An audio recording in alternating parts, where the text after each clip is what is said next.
Good morning, everyone. Here is our lesson 13, illustrating systems of linear equations in two variables. We have dealt with linear equations in two variables, but this time it's emphasized that we call it as systems of linear equations in two variables. System of linear equations in two variables is two or more linear equations written in the order ax plus by equals c, where a, b, and c are real numbers and both a and b are not equal to 0. They are with a pair of numbers or ordered pairs that satisfy the equation systems of linear equations. In plain language, damo duwa or damo nga linear equations in two variables. That's why gintawag systems of linear equations. Here are some examples. The first equation is x plus y equals 5, and the other equation is x minus y equals 1. See this symbol? This is a brace. So, ang brace class kinahanglan gid na system of linear equations in two variables na sila. Another example is here, 3x plus 2y equals 6, ang first equation. Ang second equation, 6x plus 4y equals 12. See here, there's a brace. Kung wala brace, hindi na siya system of linear equations. And another example is 2x minus y equals 5 and 2x minus y equals 3. May brace gina siya. Okay? If you can see, tagduwa-duwa sila ka-linear equations in two variables. Wala, ang x ag ang y, wala power. So, 1 lang. 2 or more. And they use equal sign. Okay? They are just some of the examples. Now, these can be read as the system of equations x plus y equals 5 and x minus y equals 1. The system of equations 3x plus 2y equals 6 and 6x plus 4y equals 12. The system of equations 2x minus y equals 5 and 2x minus y equals 3. So, mag-utod na sila. You can never separate them. Okay? A solution of a system of linear equations is an ordered pair xy that satisfies both equations. They are paired for a purpose. Ginpare sila, it's because isa lang gid ka values ang x kag y ang makasatisfy sa ila, both equation. When we say satisfy, maka-answer, or kung i-substitute mo ang values ng x kag y, it will hold true. Equal gid sa 5, equal gid sa 1, equal gid sa 6, equal sa 12, and so on and so forth. I'll show you later how. Okay? Sige. We have three kinds of systems of linear equations in two variables. Number 1, a system of linear equations can be consistent and independent, or CI, consistent and independent system. What's a consistent and independent system? Number 1, it has exactly one solution. So it means there is only one value of x and y nga makasatisfy sang ilang nga duwa or more equations. Next, the slopes of each equation are not equal. Lain-lain nila nga slopes. And then their y-intercepts could be equal or unequal. Pwede nga ang ila y-intercept, pwede equal, pwede man hindi. And the graph of the system of linear equation nga consistently independent look like this. It has only one solution. It has intersecting line as graph. And the intersection point is the solution that makes them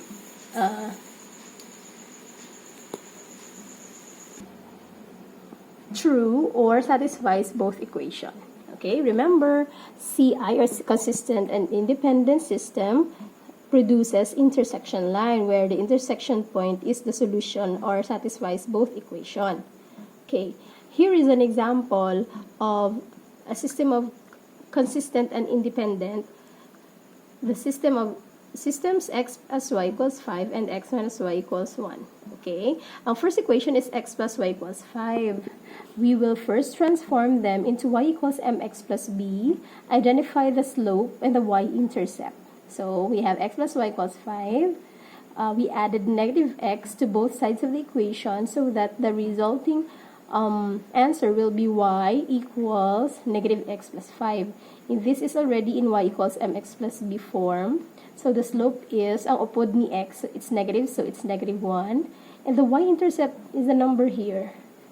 Okay, nagsala lang siya guro, b equals 5 na dapat. Okay, so ang slope niya is negative 1, and then ang slope Ang y-intercept is 5. In the second equation, let's take this x minus y equals 1.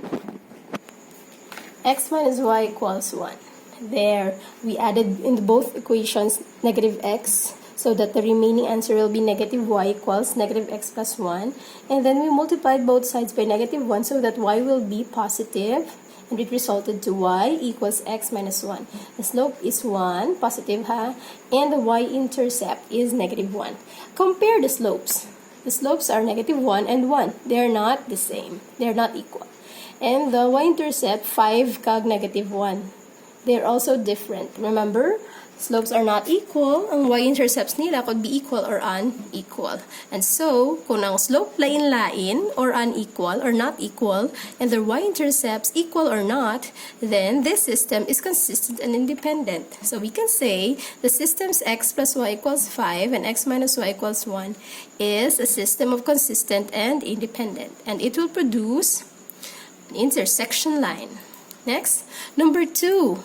What is another system aside from consistent and independent? This time, this is a system of linear equations which is consistent and dependent. Again, consistent and dependent. A consistent and dependent system have infinitely many solutions. And so, class, damo sang x value kag y values nga pwede maka-answer. Dito yung kaginaya, isa lang ka-pair, dire damo. Next, slopes are equal. Parehos ang ila slopes. And their y-intercepts are also equal. And it will produce this kind of graph. Basta sala lang kamo, isa lang nakaga line class. Ang ikaduha nga line, it's on the same line. They are coincident lines. Ang isa ka linya ara manada, they are on the same line itself. Okay? Here is an example of system of linear equations in two variables nga consistent and dependent. We have the systems 3x plus 2y equals 6 and 6x plus 4y equals 12. And so, isa-isa hunta naman kada equation kung ang slope and y-intercept. There. Sa equation 1, 3x plus 2y equals 6. We transformed this into y equals mx plus b. We added negative 3x on both sides. 2y equals negative 3x will remain. Divide both sides by 2. Then we have y equals negative 3 halves x plus 3. Based on this, the slope is negative 3 halves. And the y-intercept is 3. Next, taking second equation, 6x plus 4y equals 12. Both sides dugangan sang negative 6x so that 4y will remain. 4y equals negative 6x plus 12. Then divide both sides by 4. Pwede man na i-multiply sang 1/4. So, it will become y equals negative 3 halves x plus 3. Taking slope, negative 3 halves, and the y-intercept is 3. Next, compare the slopes. If you can notice, ang slope nila, both are negative 3 halves, so slopes are equal. That's correct. And so, y-intercept nila, both 3. Their y-intercepts are also equal. If they have the same slope and the same y-intercept, then this system is called consistent and dependent and will produce coincident lines or lines on the same line. Okay, that's the second one. And the third one is a system of linear equations can be inconsistent or I. Ang una to, si I, ang kadua, si D, consistent and dependent. This kind is inconsistent or I. An inconsistent system of linear equation has no solution. There is no value of x and y that can satisfy both equations. Wala gid sa class. Wala sila gatabuay. Next, slopes are equal. And then their y-intercepts are not equal. And this will produce parallel lines. See those lines? They are always together but never intersecting but never will meet. Okay? Wala gid sila gamit. And so, kung wala sila gatabu ay inconsistent system na siya. Wala sang x kag y value nga the same nga makasatisfy sa ila. Here is an example of a system. Systems 2x minus y equals 5 and 2x minus y equals 3. Okay, the first equation, 2x minus y equals 5. Add negative 2x to both sides. We have negative y equals negative 2x plus 5. We can never answer negative y, so multiply negative 1 both sides.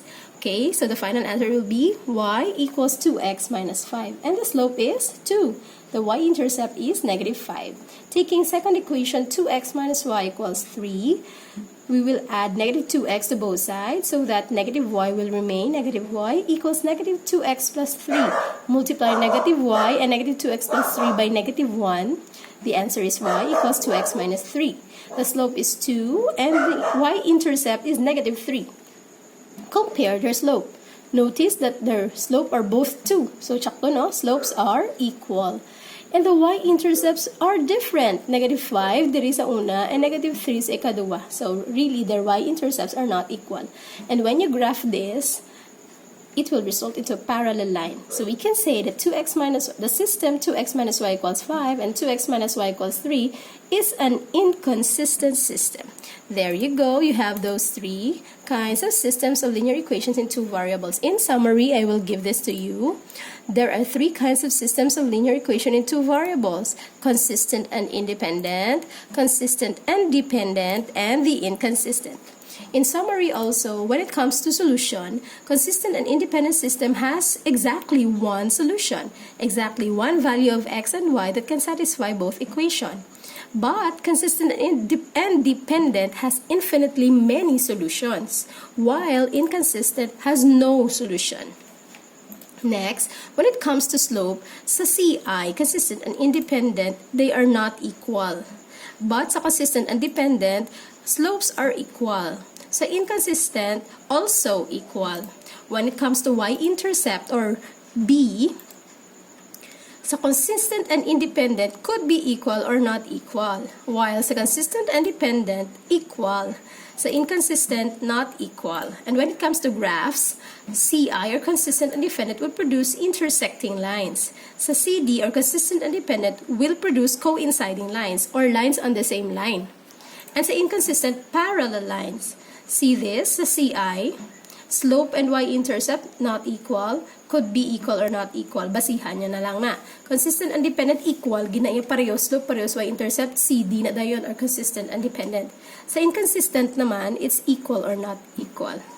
Okay?